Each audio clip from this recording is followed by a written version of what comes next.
gentlemen of the United Nations, if I could offer you one piece of truth for the next generation, it would be this: don't rewrite history just because it makes you feel better. The truth, like the sun, doesn't disappear when you close your eyes. And Israel, how inconvenient for your politics, still rises every single morning. You say you stand for justice, but you recognize a flag that never flew over a nation, never governed a people, whose anthem glorifies martyrdom over mercy, and whose leaders reward the families of murderers with monthly checks and medals of pride.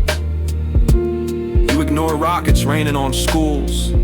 You ignore tunnels dug to kidnap toddlers. You ignore that Hamas hides behind babies in hospitals, and you call it resistance. But we know what that is.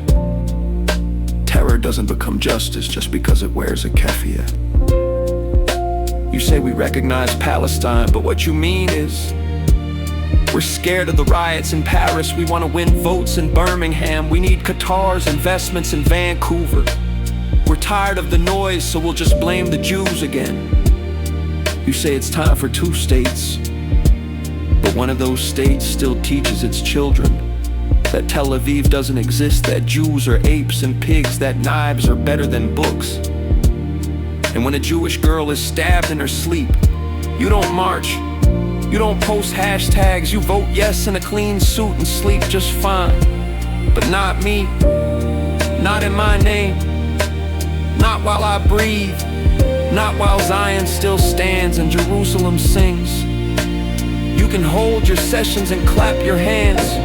You can pass resolutions like they're paper dreams, but Israel is real, and no lie, no matter how global, can unmake what God has restored. This land, she's not a project, she's not a problem, she's a promise, and her heart beats with the rhythm of every exile who longed to return, of every soldier who stood alone, of every prayer whispered in a foreign tongue but faced toward home. Zion is not a negotiation, she is destiny. And your fear, your votes, your oil deals will not undo that.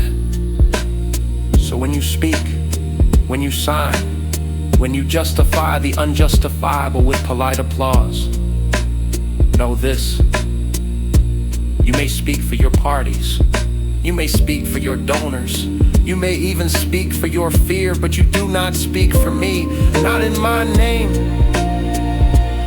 Never again.